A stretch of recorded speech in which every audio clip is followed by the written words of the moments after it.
Joe Biden has chosen Kamala Harris as his running mate, but is she ranked favorably amongst black voters? Stay tuned to find out more.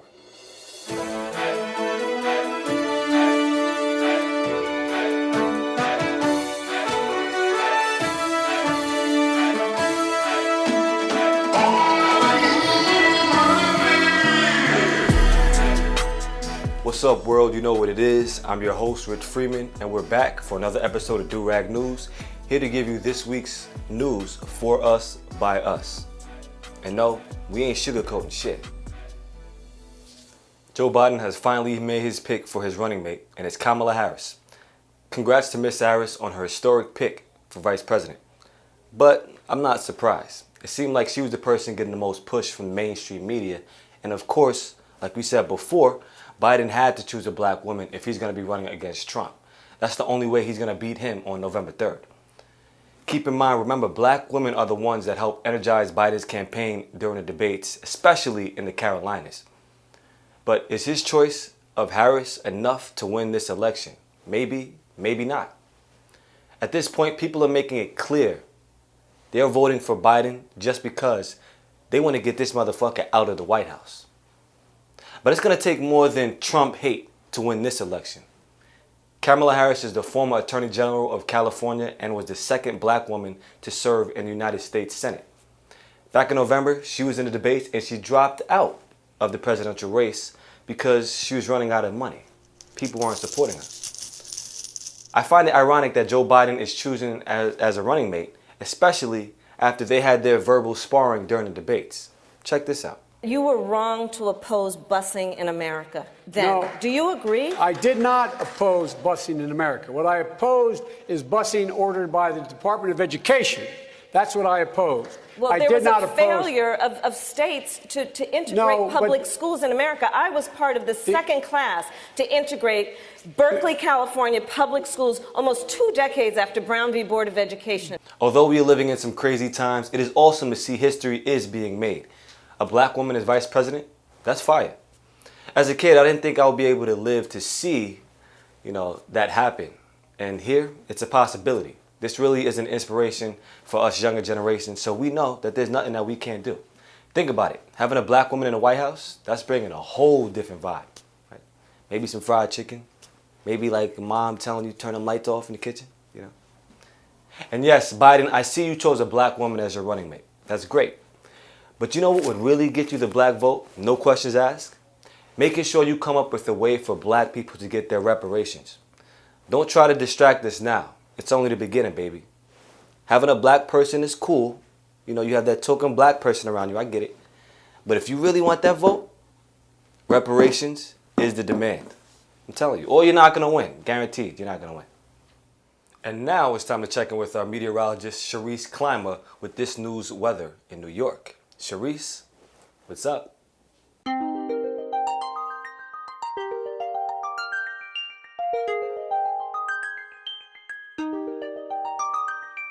Hey y'all, it's Sharice Clymer, your fabulous weather reporter. I know you haven't seen my face since the first episode we ever did, but I'm back on set in front of the cameras with these hot lights.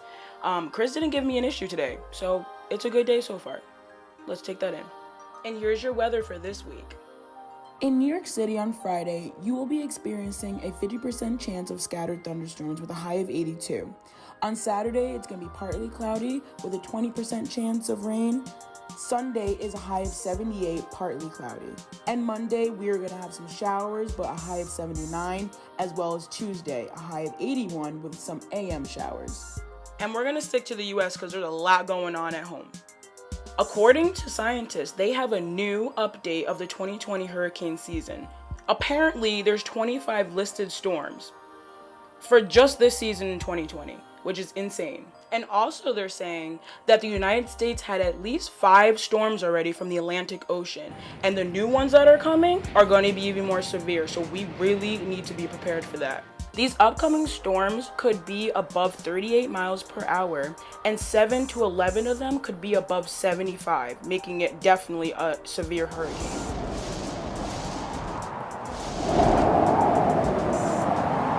And according to Dr. Jerry Bell, he says that this global warming is definitely impacting all these storms. It has been one hell of a year, and it's not even over. And Corona is still in its second wave, so we really, really need to get it together.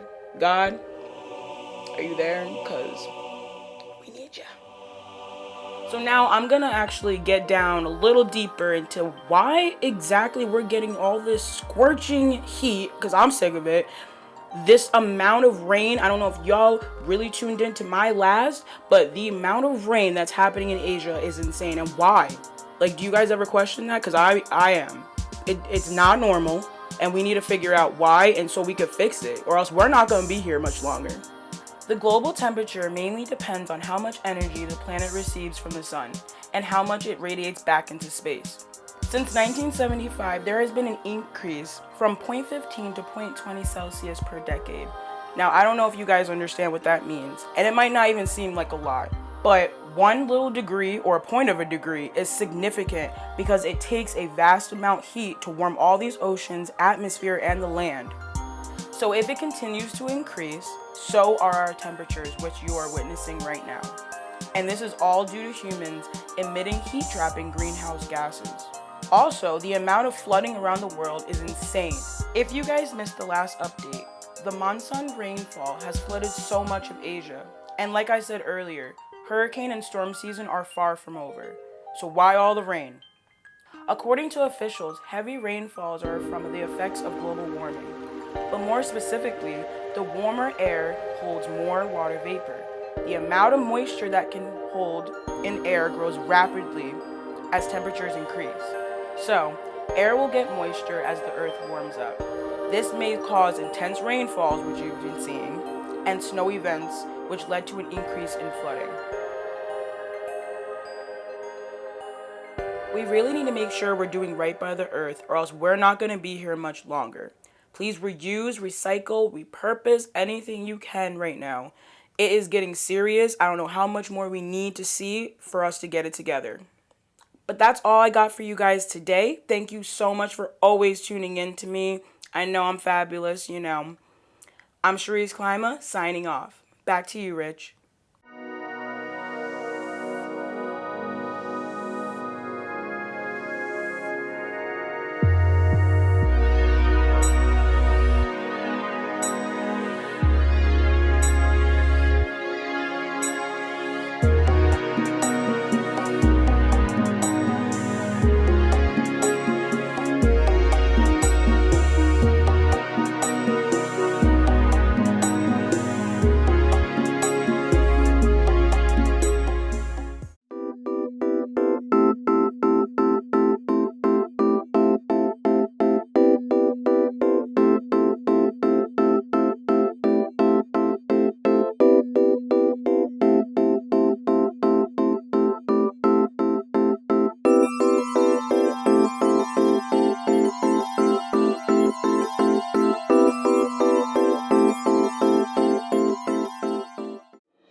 Saturday, Donald Trump signed an executive order that will supposedly give folks unemployment an extra $400, protect people from evictions, extend the student loan deferral so we don't have to pay student loans, and cut payroll tax. Now, when I heard this, I'm like, wow, that's lit. That's dope. Even if I don't fuck with you, I can fuck with that. But then again, I know homeboy is just gassing people because it sounds good and it's election time. He also came at Democrats accusing them of being corrupt and trying to add in their own agenda in this new stimulus bill. Check this out. ID. They want measures designed to increase voter fraud, which is banning voter ID in all states and banning requirements for signature verification in federal elections. Now, why would they want, in this bill, which really has nothing to do with what we're talking about, stimulus, something banning voter ID in every single state? Okay, so you signed the executive order, but when are you going to send out the extra money? Or that stimulus? We didn't forget about that. I'm still waiting. Who cares if you talk about it? Be about it. Also, I heard that executive order of $400 is a dub because the states don't want to chip in an extra 100. So Trump is talking all that good shit again. But we're not surprised. Nancy Pelosi has blasted Trump's executive order saying it's unconstitutional and slop, claiming Democrats tried to reach a compromise with the Republicans on the stimulus bill. You would have thought that these old folks would be able to come up with some sort of agreement by now and get Americans some money. Like, they're in their 70s and they can't even work something out. It's taking months to come up with a plan to give America money. Remember, the economy and the virus is really fucking up America right now. We have Trump, who is an uneducated asshole who doesn't know what he's doing. You don't get rich by sitting behind a desk, so I didn't want to do that. And I'm in the White House and I was lonely. I said, let's go to Iraq. Or Biden, the career politician who has signed bills putting black people in jails for drugs. And oh yeah, he's an asshole too. I was a Democratic caucus. You ever been to a caucus? No, you haven't. You're a lying dog-faced pony soldier. You said you were, but now you got to be honest. I'm going to be honest with you. At this point, it is very clear that black people won't ever have a candidate that will represent our interests, unless we start our own and fund ourselves. That's the trick. Fuck Democrat, fuck Republican. Let's do our own shit. We just got to come up with a name first. And I'm thinking, how about Black Party? Like the sound of that? Black Party? They say Democratic Party, Republican Party, Black Party. Keep it simple. What'd you think? We all heard about Nick Cannon getting fired from his own show, Wild 'N Out.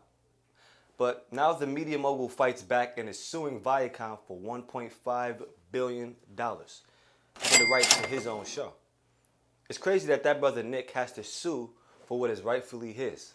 We all came up watching Nick Cannon and witnessed how he was able to use his platforms and put artists and other celebrities in the limelight and hook them up. He got these companies billions and millions of dollars for his content. And this is what they decide to do to Nick. Fire him from his own shit. If Viacom believes in growth, equality, education like they say they do, then they should do what's right and pay that man what they owe.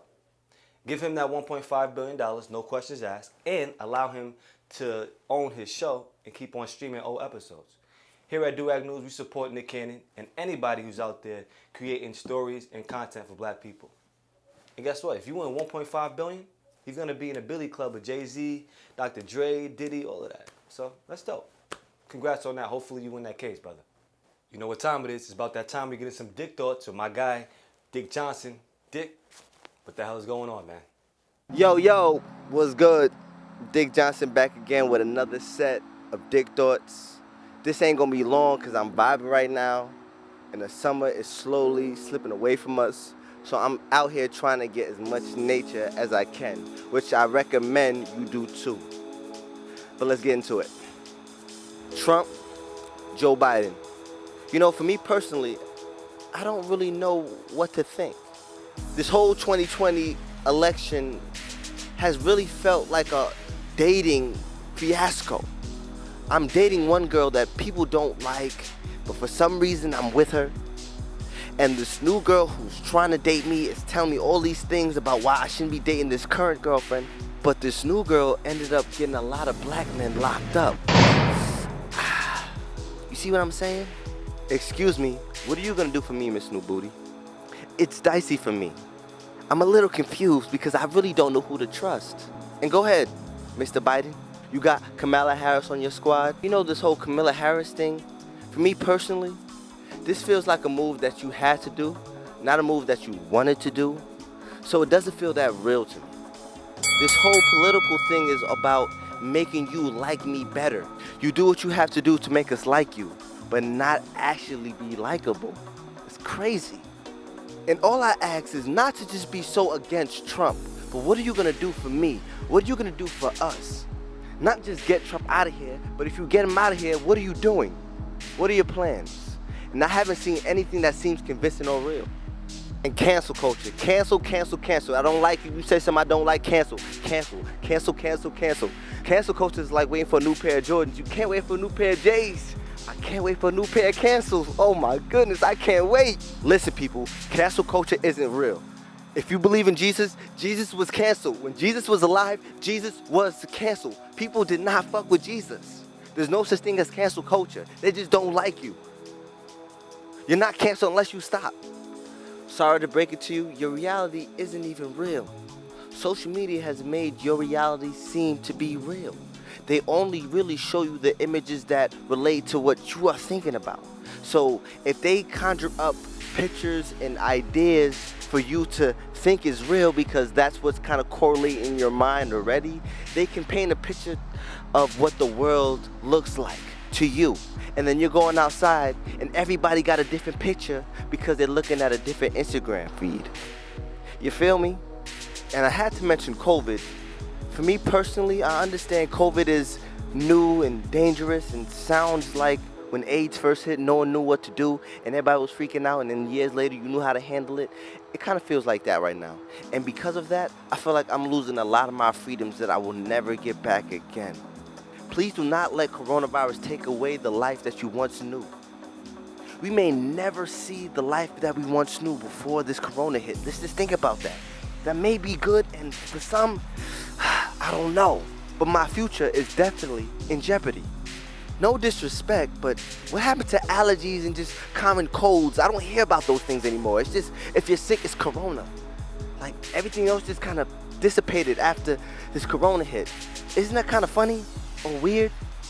What happened to somebody just being allergic to pollen? Beware of the boule, beware of the fougle. And to bring it all home, it really feels like a game of chess is being played with my life. I'm just treated like a pawn in this dirty, dirty swamp. But one thing that I realized about the pawns is you should never ever sleep on the pawns, because the people are the pawns. There's power in the people. Don't sleep on the pawns, because the pawns are the ones.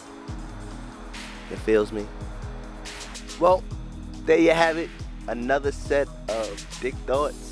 I'm happy because it went so smooth today. I'm happy because I'm done. I'm happy that I can go enjoy the rest of this nature.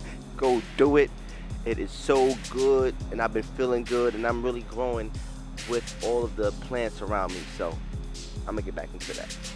But please, people, take care of your mind, take care of your family, take care of your business. Pay attention. Eat your vitamins. Do what you gotta do. Drink your water. Get educated, understand what is moving on around you, what's new, what this world is trying to make. Figure out how you can fit in this new world that is being built right around you. Please do not waste your time, because time is all we got. Time is so precious, but time is beautiful because we are the seed. So with that, I'm gonna send it back to Rich. Y'all enjoy y'all day. It's Do-Rag News. Always keep that do-rag energy. Peace at home, heaven in the backyard living. Peace out.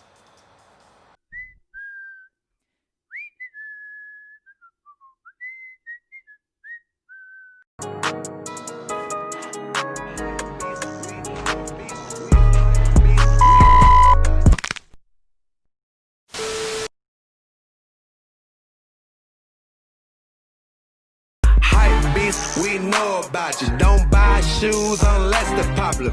I gotta get my salesman on. And ladies, try the bath bombs. I just beg you. I ask you to try the bath bombs. I would love to know what you guys. If you use a bath bomb and you don't love it, you'll get your money back. Yeah. And a free oil. How about that? You have to try the bath bombs. Try the bath bomb. So visit ParomaPotions.com and you can get your Paradise Breeze or Lemon Lust bath bomb, as well as a lotion, spray, oil, everything you need. We got the earrings on deck too. Visit that website. Visit that website. Paroma Potions.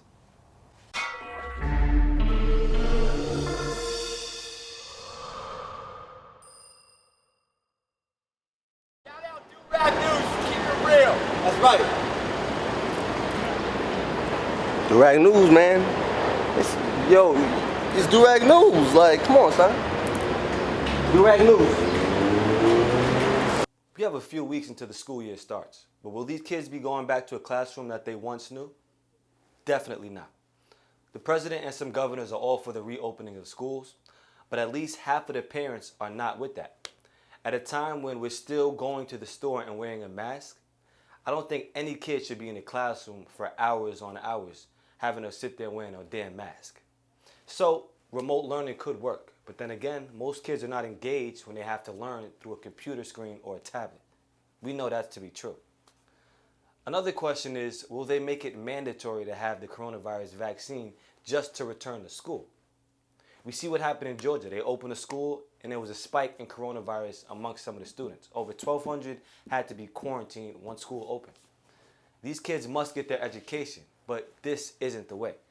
What they need to do is create a whole new way for educating, normalizing homeschooling, and limit the amount of kids per teacher ratio.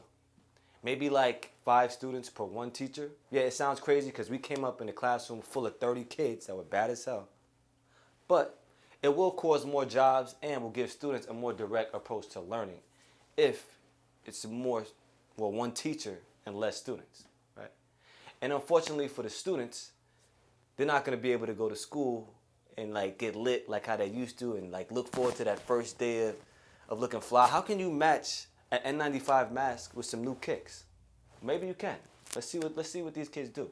And speaking of students and education, and now we have a discussion with Amber Davis and Barbara Levin, who have facilitated the Her Stories Writers Workshop that give a voice to young black people and allows them to write about issues that are affecting them right now. Amber and Barbara, thank you for giving me your time. How are you two doing? All right, so we're recording. I do want to say thank you to Amber and Barbara for even blessing me with the time to even talk about the incredible work that you two are doing. Thank you for having us. Absolutely, I'm honored. And so we're going to get right into it. So you guys are facilitating Her Stories, which is a writer's workshop for the youth. You know, what I've been told, you know, black youth and a lot of, like, I guess, more underprivileged youth, would you say, is like really engaged with this workshop, or is it open to anybody specifically? I think it's across the board. I think we have everybody involved, and not just youth. People of all ages are engaged in this workshop, but primarily youth. But I think it's across the board because everybody has a story. It doesn't, your age, and doesn't define you. We have different universities involved, and we have different high school and college students, and it's all over Long Island, and we look to, you know, expand it as well. Sure, okay. So better question would be, what's like the overall goal with Her Stories? You know, and what do you think that the reader could expect when they, you know, read through the stories? I think it's more, so we write to change hearts, minds, and policies. So we're trying to build the empathy within the reader, and we want people to dare to care about your life. So we're trying to, you know, find that one scene in your life where you want to basically open up your book and find us. Where would we find you, kind of thing? Like, would you be at your mom's house? Would you be having, you know, first day of school? Are you, you know, in your car thinking? You know, we want to find you at your first page moment, we like to call it. I think that when what people write gives others an opportunity to see who they are as people, and that's the whole point. And for me, in having this group of Black writers, people need to know how we feel. We need to be able to express what's going on inside of us. We need to be able to do that, because not only does it help people see us in our true light, but it also helps us recognize what's going on inside of us and to be able to articulate the things that we have been through. So, you know, that's the purpose. This is a Black workshop for people to express what's going on through the pandemic and how it's affecting Black and brown people, through just everyday life, the racism that we experience, the things that we go through, just the everyday riding in the car with a parent, the fear that people have. And so it's an opportunity, Her Story is an opportunity for people to show people what's going on inside of them, and hope that it touches somebody's heart. I agree. And, you know, we talk about Black Lives Matter, you hear a lot of protests and stuff like that, but writing is a good way for us to, like you said, tell our story. But then for us to also reflect on our own story and how we can write a new story. Because, like, you know, when you read writings from people, sometimes you really don't understand what people are going through, but it sort of does give you a sense of trajectory and where they're headed based off of where they were. I myself, and I tell people in my workshops that I'm a highly opinionated person. And so I can walk by somebody even now and I think, ooh, I know everything about that person. But then when I hear their story, it changes my heart. You know, you really get to know what's going on inside of a person, and it changes your perspective because it's changed me. Right. You really don't know what anyone is going through. Even now that we're locked away, well, not locked away, but in the pandemic, right? You feel locked away because everyone stay-at-home orders, you can't go anywhere, but you get that time to reflect and, you know, acknowledge where your journey is and how can you push through this pandemic and get through everything that's going on with racism, systematic racism, everything. It's just everything. Absolutely. It's tough. So you got to be able to sit back and write your journey out. I'm not a writer, but I love reading, so I'll be interested in reading some of the stories that you have. But what would you say is the overall tone of the stories? Is it more positive, you would say, or more negative, or just mixed? I think what's interesting is that when we started, we were talking about the fear of being Black in America and just like what are those feelings of just being even of color on Long Island. It's like it's a different type of dynamic here, and only we would know. You know, the suburbs. Everyone thinks it's all a different thing, but it's different when it comes to, you know, us. So it's that fear that we had, but then now as the stories progressed on, we're talking about our journeys, how we still want families, we still want to, you know, do all these things that we're empowered to do, you know, like, and just try to get through that. And I think that's the most important part of getting your story out. I think a lot of people are reflecting on things that happened to them in their lives, in their past, even if it was last month or 2 years ago, or when they were 7 or when they were 6. I think people are also reflecting now on how they feel as people. People are talking about colorism. People are talking about just a lot of things that are troubling. Yeah, for sure. We're seeing in the media, we're seeing all over the news that most of the stories that we see are troubling. And that's kind of one of the things that we want to do with Durag News is change the tone of like the same topic of conversation. Of course that people are going through certain things, but sometimes that we can show light on the better things, you know, it's as inspiring to whoever's seeing it as well.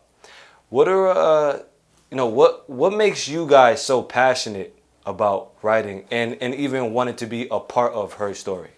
Like, what is it that made you guys want to be engaged? I think we're both writers, you know. I think that's something that's interesting, that I'm able to write my journey with the workshop, you know, like just hearing the certain stories that was coming out of the workshop, it made me, you know, be like, I have to write. I have to put my story out on paper too, you know, and it's just, I think everyone deserves that chance because everyone has a story. Even you say you don't like to write, but I think when we come together, it's like a heartbeat. So it's like, okay, like you writing, I'm writing, like, and it's just sharing the stories. It makes you feel connected. So I think that's what it's for. And for me, I think when I went to the third workshop that I attended, it's like a light bulb went off in my head. I saw the impact that the stories had on people in the group. And it just made me see that it works. It does change the hearts and minds of other people. And I'm an old Peace Corps Vista volunteer kind of girl. And I believe that we can make change. And whatever way we can make change and make this place better for everybody, I'm for. And that's what got me excited with this. And I discovered that I'm really good at writing. And it was a discovery that I made during this process. And I'm very good at helping other people write their stories. So that's what's got me, very much involved with her story. So I want to give y'all a drop. Like, we can tell people, how can young people find out about the group, or how can they be a part of it if they're interested in her story? They can just they can go to our website and just sign up, and it's a easy sign up button there. They can go right, and they can explore our different workshops as well, but they definitely can just click the read more button, and it'll bring you to a link so we can get some more information about you, and then we'll send you a Zoom link. Okay, that's awesome. Barbara, I heard from my mother, she mentioned that you worked in the Nassau jail system. Uh-huh.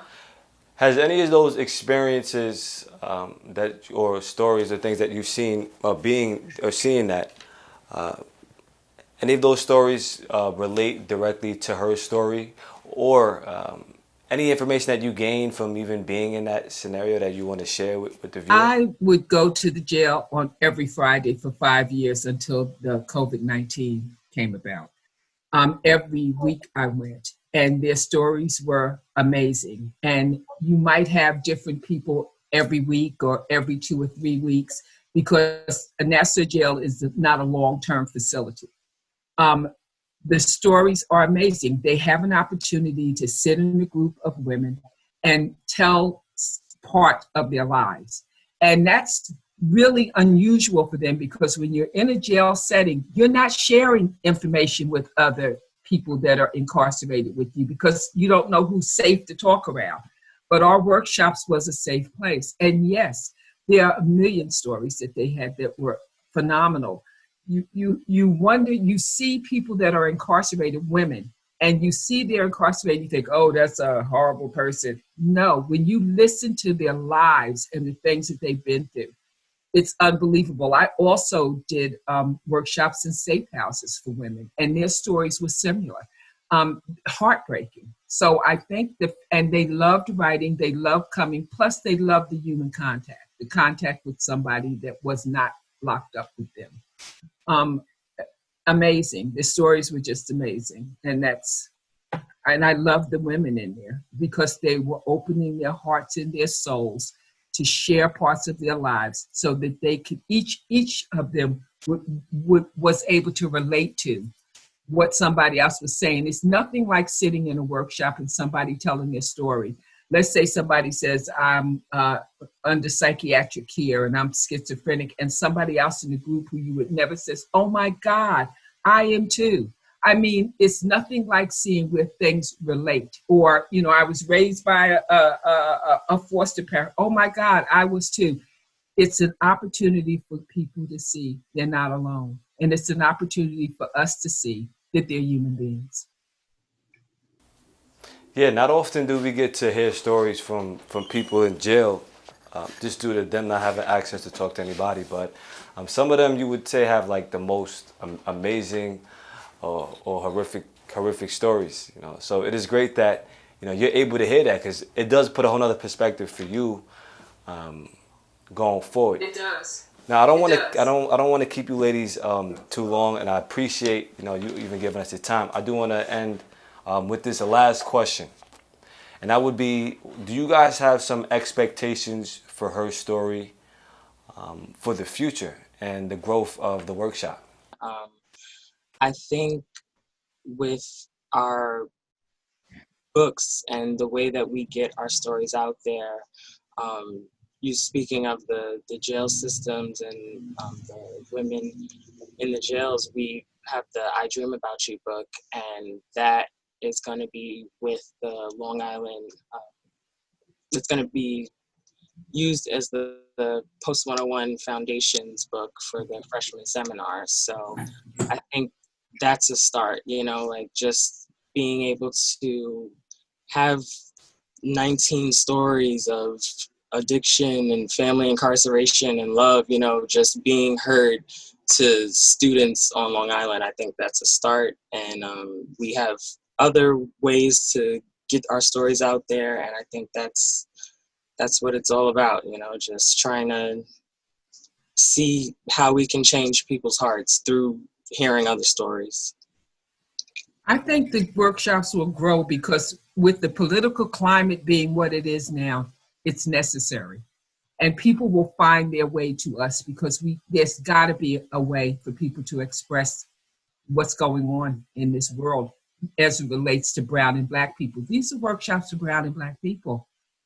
And I think it's useful, and I think that people will come. You know that story, if you build it, they will come. Well, we're building it. You're right. Yeah, you're right, and I love what you ladies are a part of. I hope that, you know, I'm talking about it, but I have to experience it myself, because it's nothing like talking about it as opposed to just hearing some of these stories. And I like what you said, Amber, about, you know, changing a heart with a story. And I feel like that can really bring people together, no matter how much money you have, no matter how old you are. Just finding that harmony, because in everybody's story, no matter where you come, there's a bit of harmony that we can relate to anybody with. So through these stories is how we can find that harmony. So I'm gonna leave it at that. If there's anything else that you ladies wanna say to the people before we get out of here, I mean, now would be a good time to say it, if there is anything. Yeah, no, we appreciate you for having us, and thank you for this opportunity. You're welcome. Thank you. This is awesome for me. I feel honored to have some black women on my show. I know is out here doing their thing. That's beautiful to me. Thank y'all for tuning in for another installment of your favorite news, Do-Rag News. I'm your guy, Rich Freeman, here to bring y'all the scoop so y'all know what the hell is going on in this world. Sometimes it may seem like the end is near, but a wise man once told me, make peace in your home and heaven in your backyard. That's how we create our own heaven on this earth. And one more thing before we go. And of course, make sure you keep that do-rag energy strong, y'all. That's a wrap. It's time to get lit, man.